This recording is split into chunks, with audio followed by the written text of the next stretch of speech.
السلام علیکم جی. وعلیکم السلام. ہم جی عثمان راجہ صاحب کے ساتھ ہیں.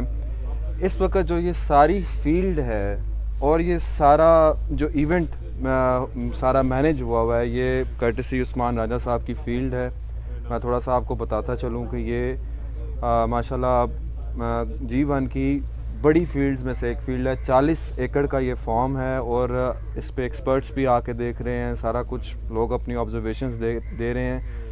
One of the very very fine and one of the very very best crops ہیں جو اس وقت ہم وٹنس کر رہے ہیں. اس بارے میں ان سے پوچھتے ہیں عثمان صاحب سے کہ ان کا کیا ایکسپیرینس ہے, تھوڑا سا گائیڈ کریں اس طرف کیسے آئے, تو ان سے انفارمیشن لیتے ہیں. اور عثمان صاحب ٹھیک ٹھاک ہیں؟ جی سر ٹھیک ٹھاک, بالکل شکر.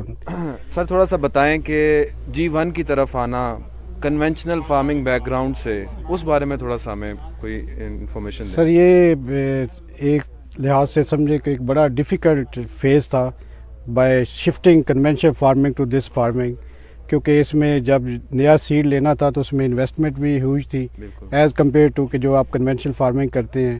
پھر اس کا فیوچر کے بارے میں جو آس پاس جو کمیونٹی تھی دے ور ناٹ شیور کہ جی اس کا فیوچر کیا ہوگا.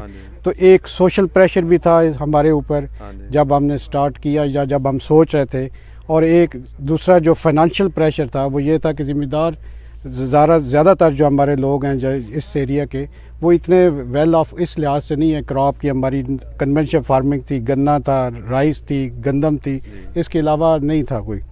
تو یہ ایک انوویشن جب بھی ایک سٹیٹس کو جب بھی آپ توڑنے کی کوشش کرتے ہیں تو سوسائٹی کی طرف سے ایک جو ہے نا ریزنٹمنٹ آتی ہے, پریشر آتا ہے, تو وہ وی فیس. لیکن جب ہم نے سارا اس کو ریسرچ کیا, اور social media is the blessing, میں سمجھوں گا کہ اس دور میں اس کو آپ پازیٹیو بھی لے سکتے ہیں, نیگیٹو بھی لے سکتے ہیں. ہم نے ساری اس کے اوپر ریسرچ کی سوشل میڈیا کے اوپر, ایک دو بھائیوں کے ساتھ جو گرو ٹیک فارم ہے, مدثر اور ناصر صاحب, ان کو جا کے پرسنلی ہم ملے, ان کو جا کے دیکھا, ان کی فیلڈ وزٹ کی میرپور میں. پھر اس کے بعد وی میڈ آور مائنڈ کہ نہیں یار اس میں کوئی فیوچر ہے. اس میں سب سے جو زیادہ جو مجھے جو اپیل کی تھی بات وہ یہ تھی کہ یہ ہمارا لوکل سرٹیفائڈ بیج ہے. یہ نہیں تھا کہ کوئی باہر سے آیا ہوا ہے تو امپورٹ آنا بند ہو جائے گی یا اس طرح کا. یہ لوکل بیج تھا اور یہ کلیمیٹائز تھا آل اوور دی کنٹری جہاں پہ بھی آپ لگتا. پھر میں نارک میں گیا, ان کے ہیڈ آفس میں جو ان کو ڈیل کر رہے تھے میری سر, ان سے میٹنگ ہوئی. پھر میں نے ان سے پوچھا تو انہوں نے کہا کہ بالکل اس میں کوئی شک نہیں, جو آپ فیس بک پہ سن رہے ہیں, جو یوٹیوب پہ آپ دیکھ رہے ہیں, یہ اسی طرح ہے. تو اس طرح سر ہم وی میڈ آر مائنڈ, اور ہم نے پھر اس پہ انویسٹمنٹ کی. اور اس طرح الحمدللہ لاسٹ ایئر ہمارے پاس 7 ایکڑ تھی. اور اس کے بعد ہم نے بہت تھوڑی مقدار میں ہم نے بیچا, اور ہم نے اس کو دوبارہ ملٹیپلائی کر کے یہ آپ کے سامنے ہے. تو انشاءاللہ اس کو ہم 40 ایکڑ کے اوپر لے کے گئے ہیں. اور میں یہ سمجھتا ہوں کہ یہ ہر ذمہ داروں کے لیے بھی یہ ایک خدا کی نعمت سے کم نہیں ہے. جو بھی لگائے گئے اس میں انشاءاللہ فائدہ ہی فائدہ ہے, منافع ہی منافع ہے. اور بڑی سارے آپ دیکھ لیں ینگ ہیں, پروگریسو فارمرز ہیں سارے اس طرح کے لوگ. اور یہ اچھی بات ہے کہ سارے پڑھے لکھی کمیونٹی اس میں آ رہی ہے, جس سے اس میں اور انوویشن آئے گی, اور امپرومنٹ آئے گی, اور اس کے ساتھ ساتھ اور وینیوز کھلیں گے فارمنگ کے. اچھا, اس حوالے سے آپ کیا سمجھتے ہیں کہ آپ کا G1 کو لے کے فیوچر پلان کیا ہے؟ جس طرح ایک پلان ہوتا ہے, جیسے آپ پہلے 7 ایکڑ پہ تھے, اس وقت آپ ماشاءاللہ 40 ایکڑز پہ ہیں, آپ اس کی ایکسپینشن کے حوالے سے کیا پلان رکھتے ہیں؟ جی فیوچر تو پھر خدا کی ذات کو پتہ ہے کیا ہے, لیکن ہمارا ارادہ یہ ہے کہ انشاءاللہ نیکسٹ ایئر میں ہم اس کو ایٹ لیسٹ 40 سے 80 ایکڑز کے اوپر ضرور لے کے جائیں گے.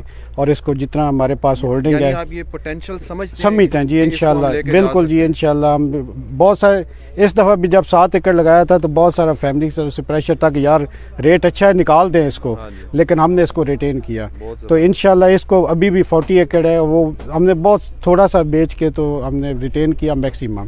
تو انشاءاللہ اس دفعہ اس کو ڈبل کریں گے اور اس کو آگے بھی لے کے جائیں گے انشاءاللہ. آخر میں جو ہمارا آنے والا فارمر ہے, اپ کمنگ فارمر ہے, جو اس کو سوچ رہا ہے کہ وہ لگائے, اس کو آپ کیا میسج دیتے ہیں کہ آپ کے توسط سے کیا میسج جانا چاہیے اس کو؟ میں تو کہوں گا کہ جی آج کل جس طرح سوشل میڈیا کا دور ہے, انفارمیشن جو ہے وہ بڑی تیزی سے سپریڈ آؤٹ ہوتی ہے, اور سارے پڑھے لکھے لوگ ہیں, آج کل تعلیم بھی عام ہے ینگ جنریشن کے لیے, تو وہ اپنے طور پہ ریسرچ کریں, اور اس میں نقصان نہیں ہے.